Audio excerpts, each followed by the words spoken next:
Kumusta mga bata? Ngayon, pag-aaralan natin ang ikatlong conic section which is yung tinatawag na ellipse. Simulan na natin. Una, ang mission natin ay i-define ang ellipse.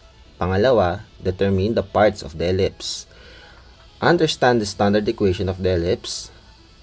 Understand the general equation of the ellipse. Convert from general to standard and vice versa. At ang huli, dapat marunong tayong mag-graph ng ellipse sa isang Cartesian plane.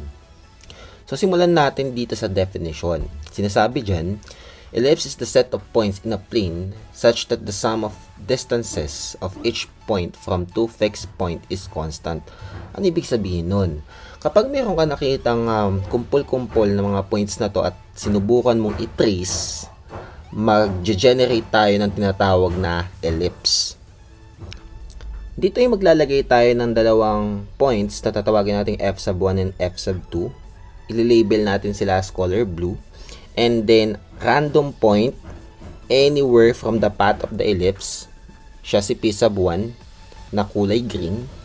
Ngayon, sinasabi lang dito class na pag kinuha natin yung distance nito, okay, which is your p sub 1, f sub 1, at inad natin sa distance na itong line segment na to, which is p sub 1, f sub 2, makaka-receive tayo ng tinatawag na 2a, where a is any variable that represents a numerical value.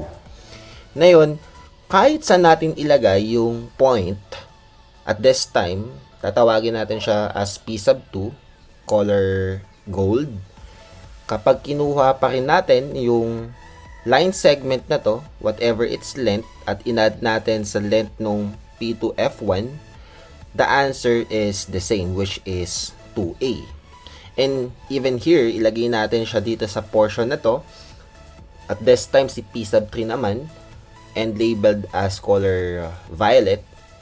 Pag kinuha natin si P3F1, no, whatever the result ha, i-add natin dito sa length ng P3F2. And still, the answer is the same, which is 2A. Yun yung ibig sabihin ng sum of distances of each point from the two fixed point is constant. Hindi nagbabago. Always 2A. O, diba, magic? Ngayon, para makapag-graph ka, kailangan kilala mo muna yung mga parts. So, syempre, nangunguna dyan yung walang kamatayang si center. And we will denote that as capital C. Center is always located at the middle part of your ellipse. Next naman is yung dalawang points na si V sub 1 and V sub 2. Sila yung tinatawag na vertices. Vertices kasi plural, dalawa. Pag isa lang, vertex. Next po, another V sub 3 and V sub 4. At this time, tatawagin naman natin siyang covertices. Pag isa lang, covertex. Next naman is yung dalawang blue na points kanina, sina F sub 1 and F sub 2. Pag isa, that is focus. Pag dalawa, foci. Next naman ay yung directrices natin, yung lines D sub 1 and D sub 2. Pag isang tinutukoy, directrix. Pag dalawa, directrices. And this line segment from V sub 1 to V sub 2, yung horizontal part, is yung major axis. Take note and bear in mind, class, major axis will always pass your center and foci. And then, yung sa papung line segment natin na naka-vertical, kung may major, meron tayong minor. Minor axis is your line segment from V sub 3 to V sub 4. Then, the line segment L sub 1, R sub 1, and L sub 2, R sub 2 is the latera recta. Ito pong color green. Okay, these two line segments. Pag isa lang po, that is latus rectum. Since we're pertaining to two line segments, the appropriate term is latera recta. Ngayon, alam na natin yung mga parts. Punta naman tayo sa mga properties or yung mga measurements ng bawat parts na yon. Yung vertex to vertex 2, okay po, yung layo po netong dalawang to ay may sukat na 2A. 2A. Susulat natin ha, 2A. Ngayon, ang kalahati ng 2A Pag dinivide mo yun sa 2, ang sagot ay A, which is yung measurement ng half. Vertex 1, papuntang center, the measurement is A. Center to vertex 2, the measurement is also A. Kaya pag kinuha mo yung sum, ang sagot ay 2A. Okay, that's the length of the major axis. Next naman, kung meron kang 2A at may major axis ka, yung minor axis mo, siya naman yung 2B. Okay, 2B is the minor axis. So, that is B plus B. Kapag kinuha ko to, inad ko dito, and then we will obtain this entire line segment V3 to V4. Next naman po is yung PF sub 1 plus PF sub 2 is always equal to the entire major axis. Yan. Pag kinuha ko po yung measurement niyan at in-add ko sa measurement na to, kasing haba lang niya si major axis. And then kahit saang point yan, not necessarily dyan yung P natin, no?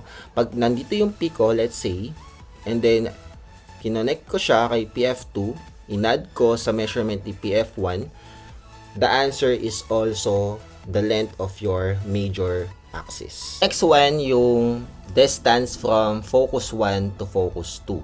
So, from here, going here, F sub 2, may sukat po siyang 2AE. Okay? So, pag kinuha mo yung half, AE na lang. That's why we have focus 1 to center, which is AE. Center to focus 2 is AE. Pag inad natin, AE plus AE, the result is 2AE. Okay? Distance from center to focus is AE.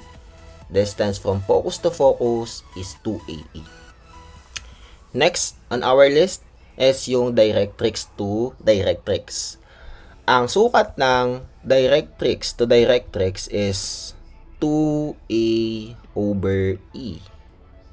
Okay, pag kinuha mo yung half, directrix to center, AE lang siya. Another half, center to second directrix, is also AE. Once we add these two numbers, you will receive 2AE. So again, distance from center to directrix is A over E. Distance from directrix to another directrix is 2AE.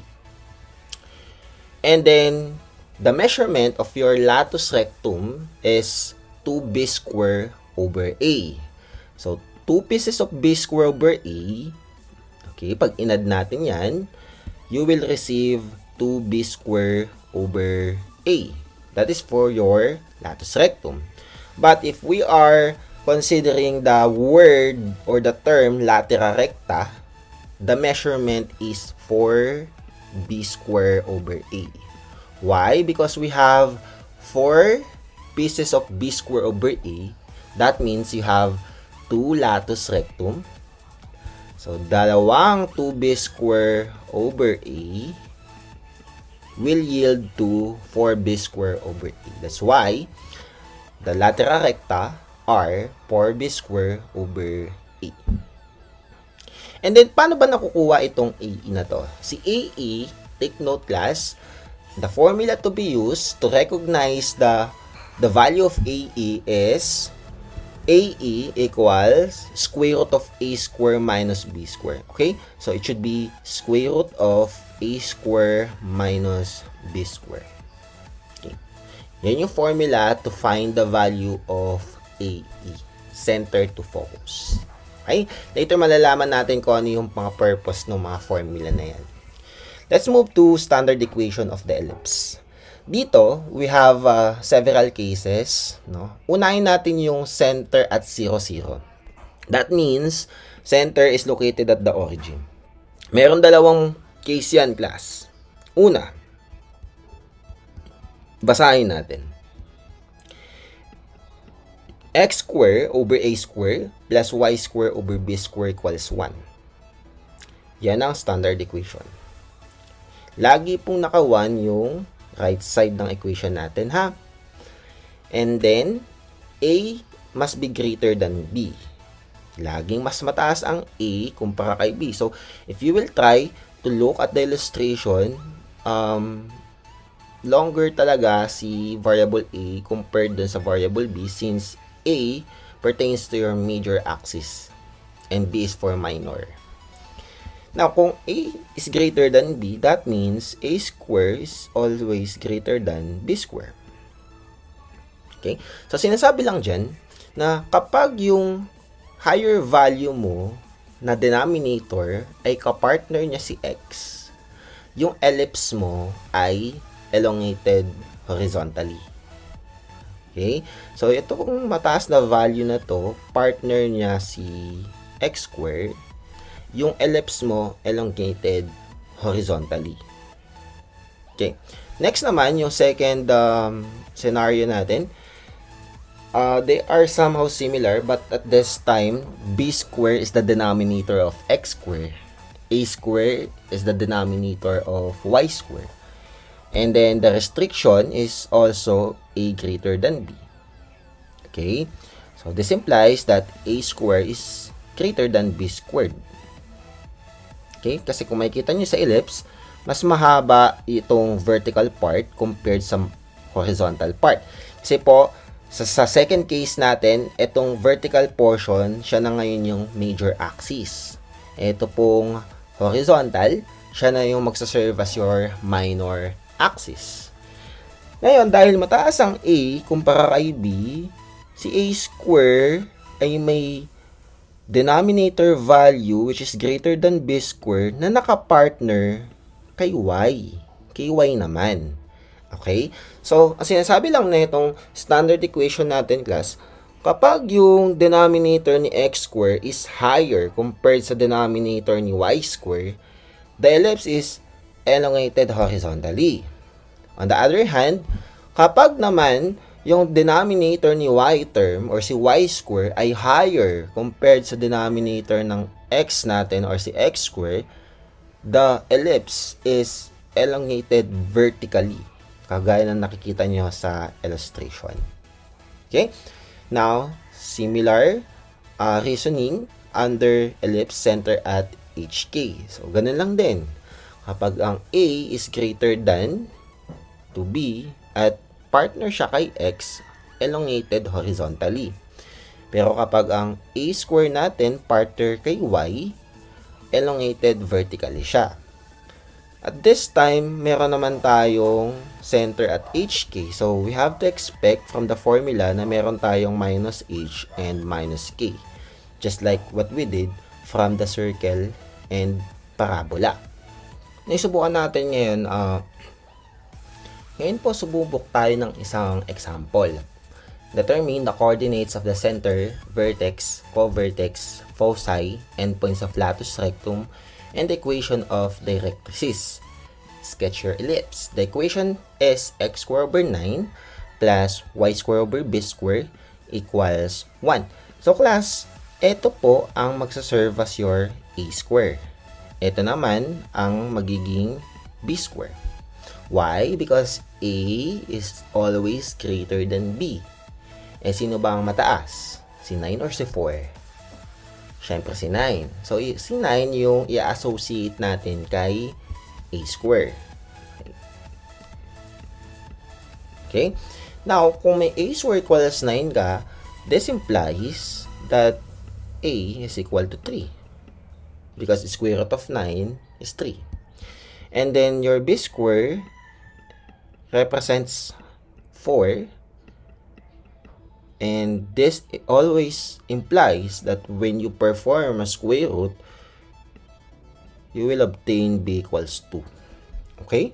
So, meron ka ng haba ng kalahati ng major, haba ng kalahati ng minor. Diba? So, anong implication nun? So, pwede mo nang ma-graph tentatively si ellipse. Subukan natin siya i-graph. No? Sorry, I have to use black. Okay. So, graph natin.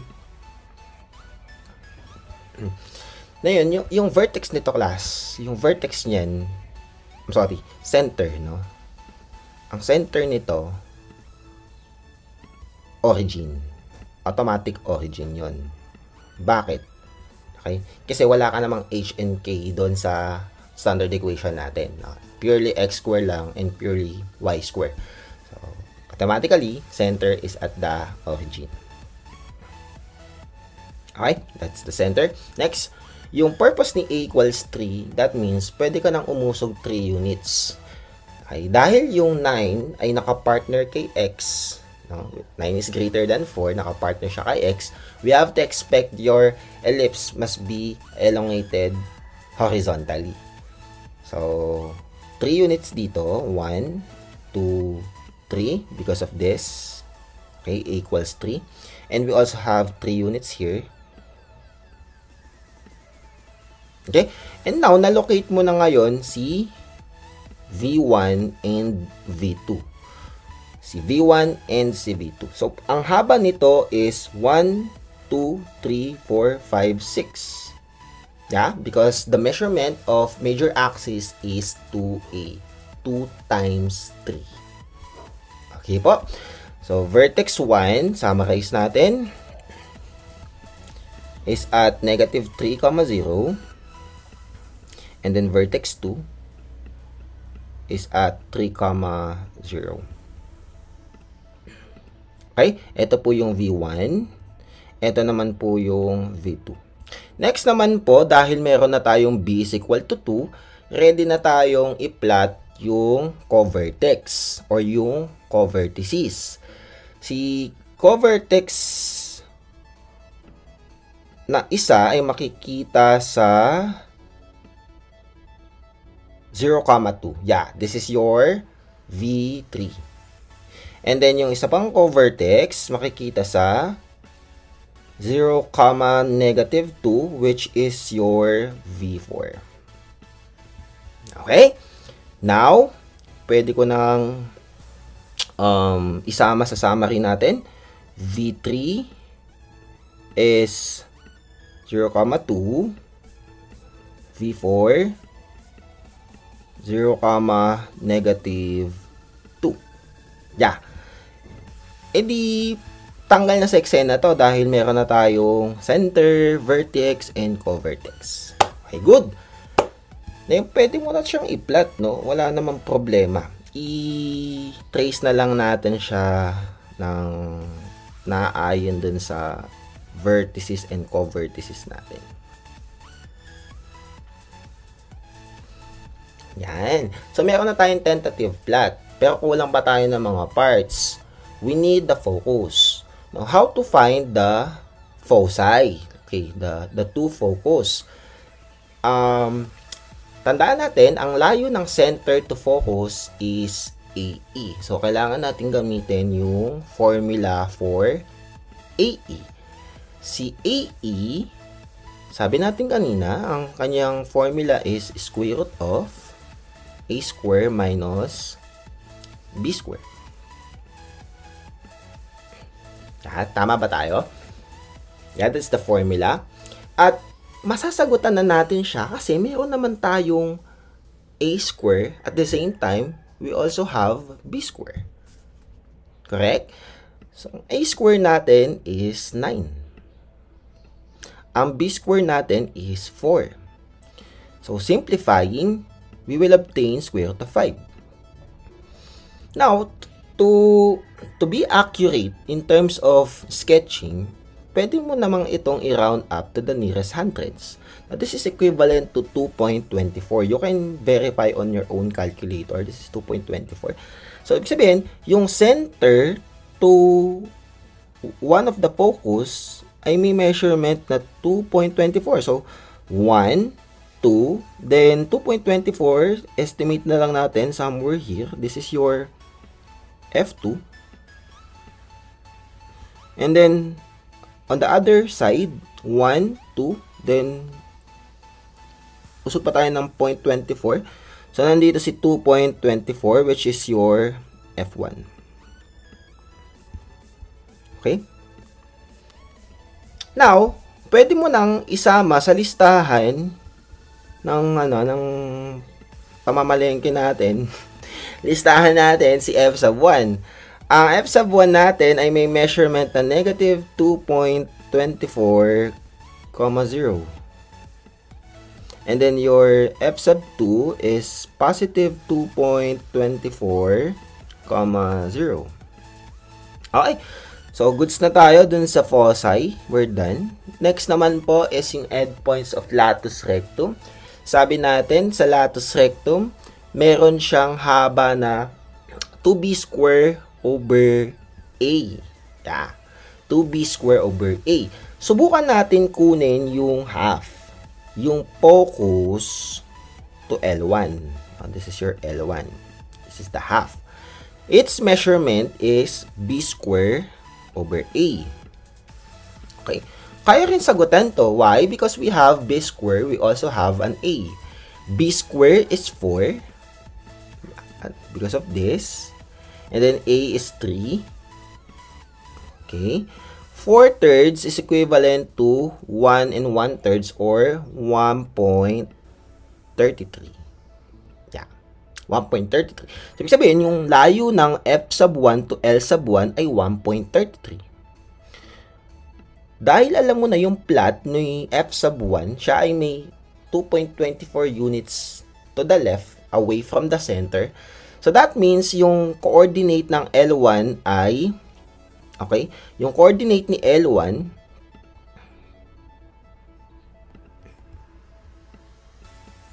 is negative 2.24,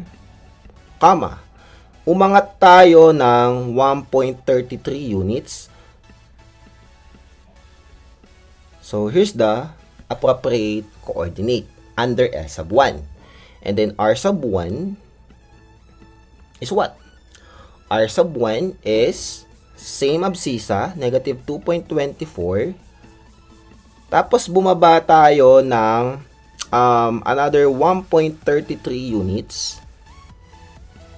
At yung endpoint ay natapos sa quadrant 3.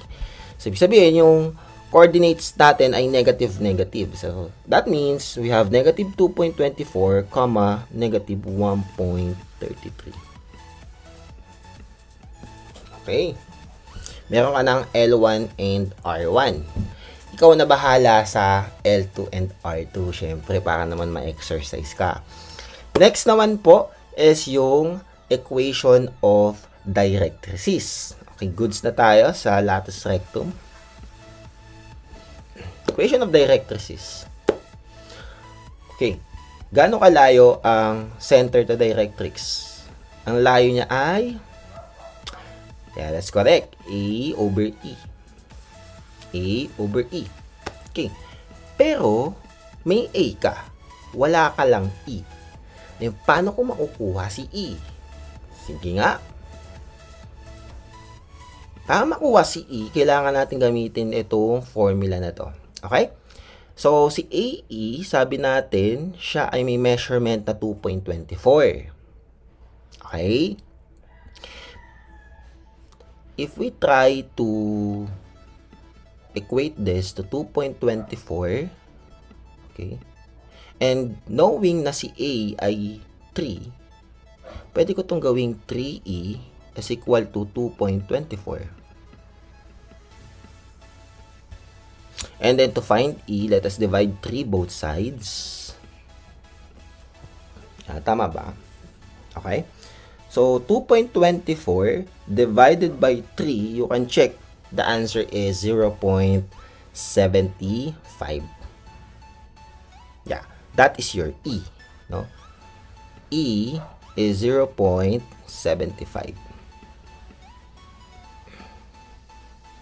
Okay, may E ka na, pwede ko na ngayon siyang i-substitute dito.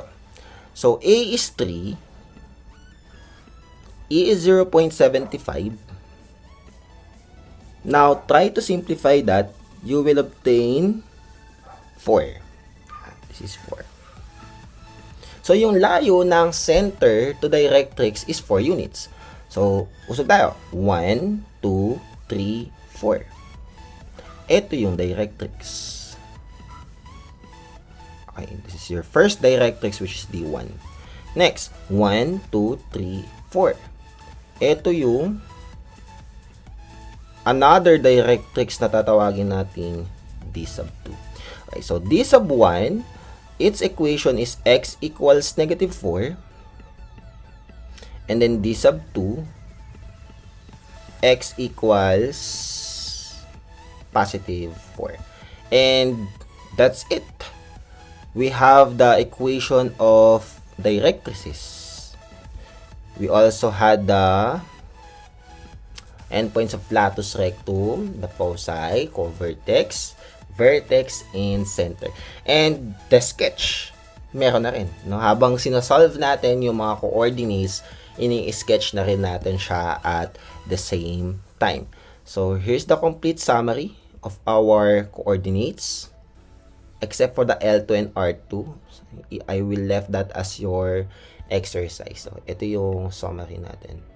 Okay, try to answer this one. This is similar to example number 1, but at this time, the center is located at HK, no? So, meron kang H dito, which is your 3. And then, we have a K, which is your negative 4. Okay? This is, the H is 3, K is negative 4. Try to locate the, sorry, the coordinates of the center, the vertex, co-vertex, foci, endpoints of latus rectum, and the equation of directrices. Okay, let's move forward to the general equation of the ellipse. General equation is of the form of ax squared plus b, it should be y squared.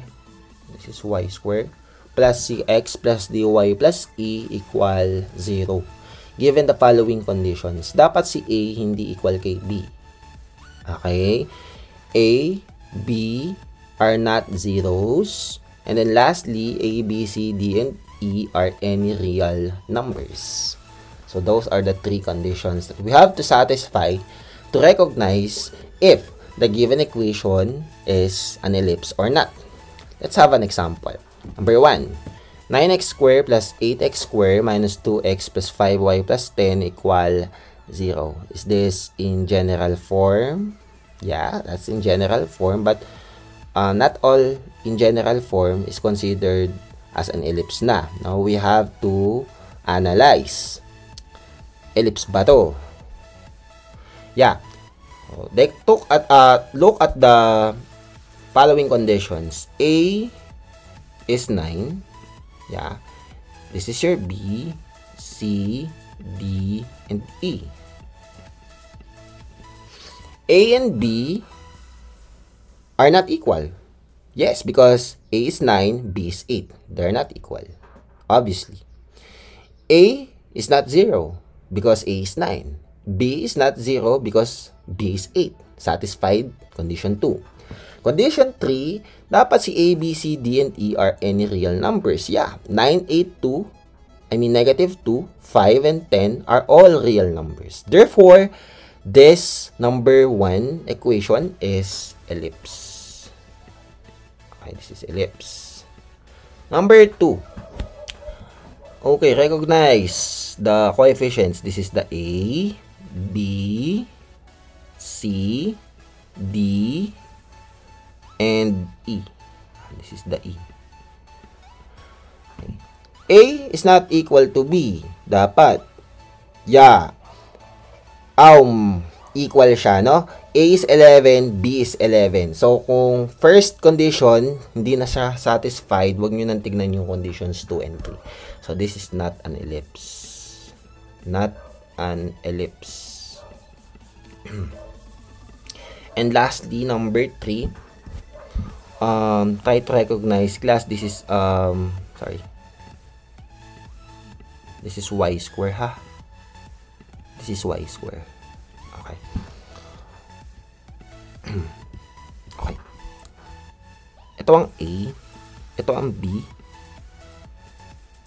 C, D, and E. Okay, check. Is A not equal to B? Yes, they are equal. They are both 2/3. Therefore, number 3 is not an ellipse. Okay, as long as they're not equal, class. No? Si A and B,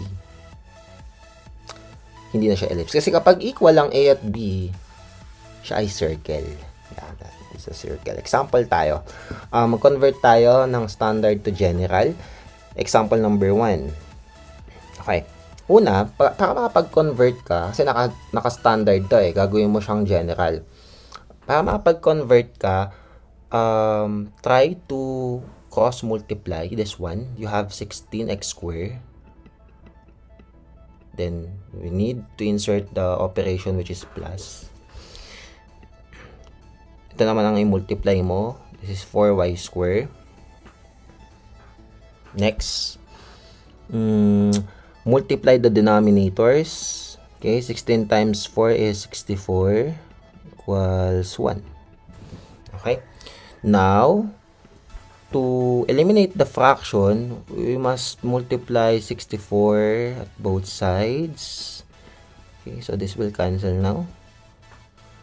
The remaining term on the left-hand side is 16x squared plus 4y squared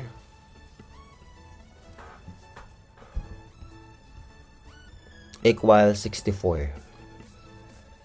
And then 16x squared plus 4y squared, transpose 64 to the left-hand side, you will obtain negative 64. And then sa kanan, 0 na siya ngayon. Okay? That's it. This is the general form.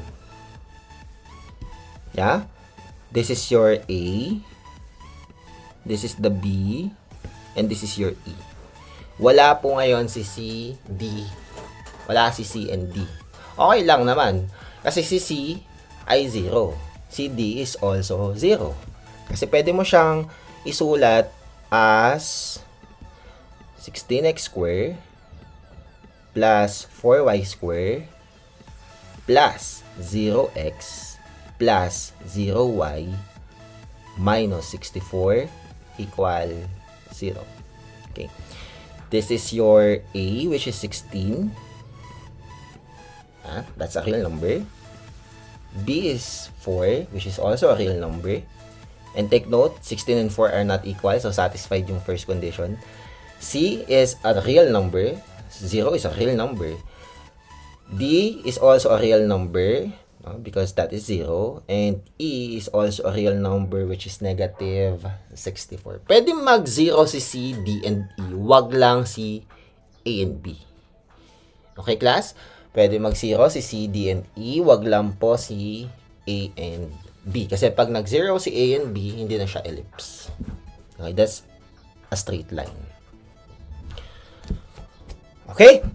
So, what's next? Number 2. Okay. Try to convert.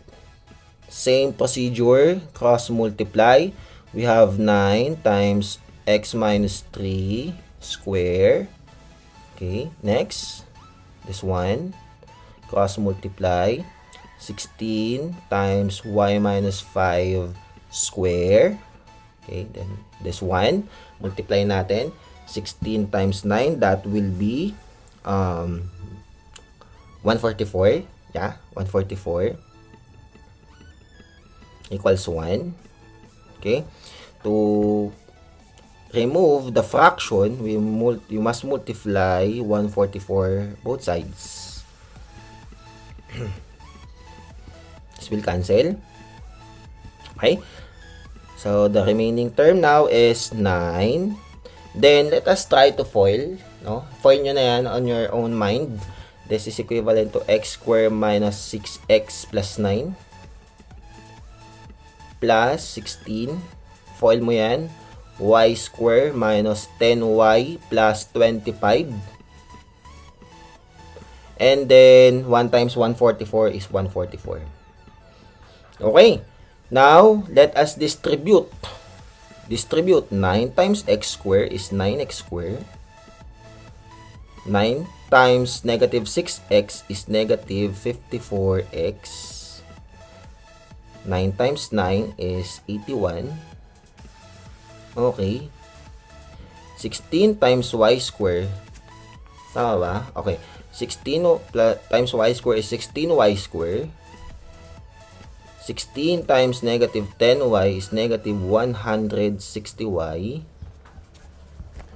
Okay? And then lastly, we have 16 times 25 is, ano ba 16 times 25? 400. Yeah, 400, no? Plus 400 equals 144. Then, ayusin na lang natin, no? Dapat nauuna yung x square. So, we have 9x square. Okay. Done na yan. Susundan ng y square plus 16y square. Okay. Done na to. Next, minus 54x. Tapos na to. Then, minus 160y. Okay, we're done here.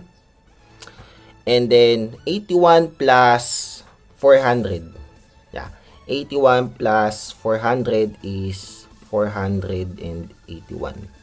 Take note, may 144 dito. Lipat mo yun. So, 481 minus 144. Okay? And what is 481 minus 144? That is 337. So, pwede ko na itong burahin. Gagawin ko na lang siyang plus 337 equal 0. And that's it. Meron na tayong general form. Okay. This is A, B, C, D, and E. Okay. They are all real numbers. A and B are not equal because 9 is not equal to 16. Therefore, this is in general form. You're now converted it from standard to general. And let us proceed to general to standard. This is our last topic. Okay. How to convert. Okay. First, sulat mo muna yung given.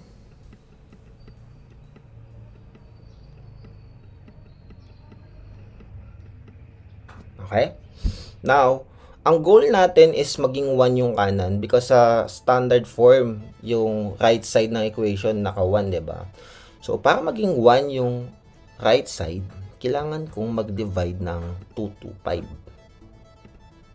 Kailangan ko i-divide to sa 2 to 5. At kung nag-divide ako ng 2 to 5 sa kanan, ganun din sa kaliwa. 2 to 5 dito, 2 to 5 din dito. Okay? So, by doing that, 1 na to. Okay? And then, we have 9 over 225. Pwede mo siyang i-simplify, no? 9 over 2 to 5 is equivalent to 1 over 25, no? So, this is x squared over 25. Yeah. Plus. Ito naman, 25 over 225, pwede mo naman siyang gawing 1 over 9. Yeah, that's 1 over 9. Kasi 25 over 225 is equivalent to 25 over 25 times 9. Okay. So, this will cancel. Kaya, 1 over 9 na lang yung matitira. So, that's equivalent to y squared over 9. And that's it. Naka-general form na tayo, no? The general form is x squared over 25 plus y squared over 9 equals 1. Okay, good. Last, convert this one. 25x squared plus 16y squared minus 200x minus 160y plus 400 equals 0. Okay, tandaan, ito ang A, B, C, D, at E.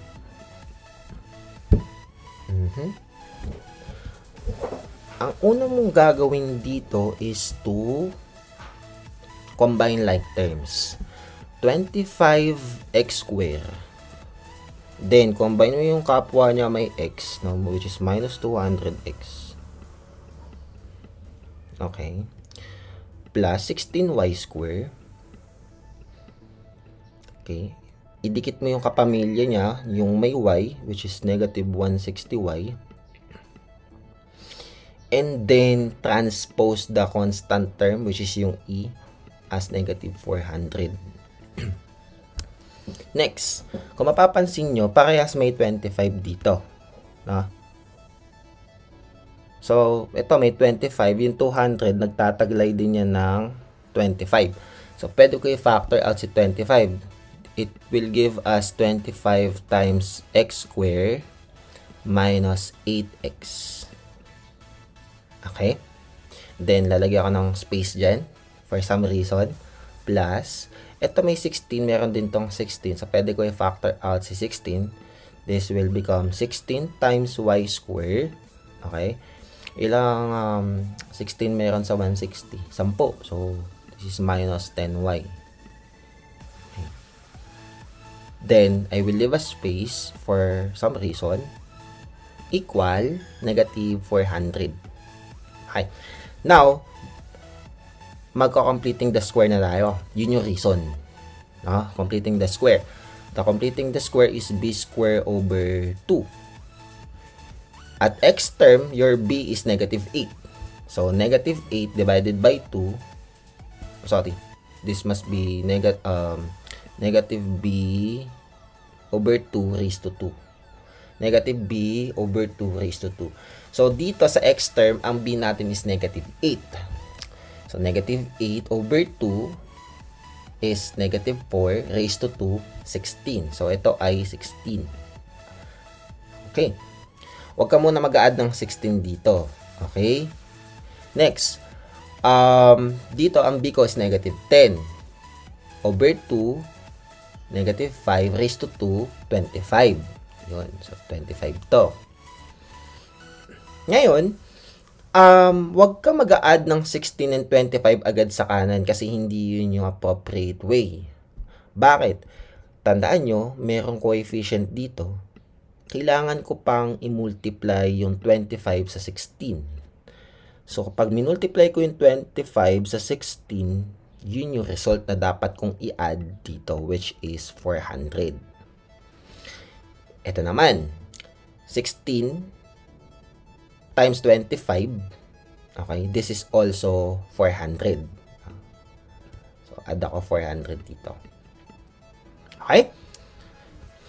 So, ang gagawin natin dito, kaya tayo nag-completing the square para ma-factor na natin.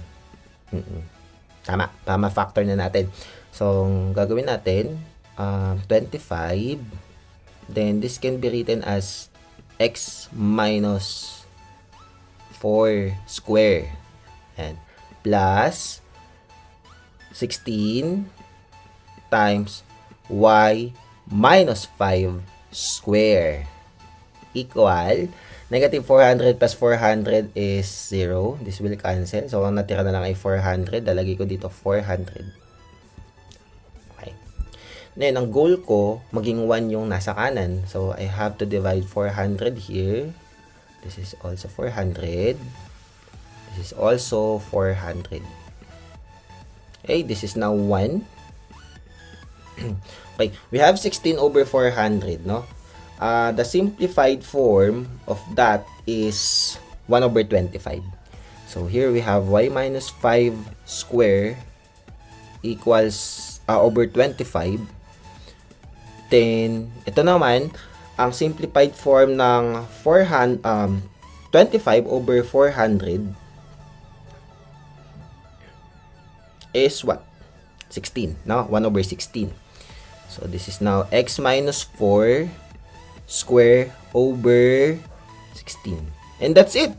Cool. Meron na tayong standard equation. From general, meron ng standard equation of an ellipse whose centered is at 4,5.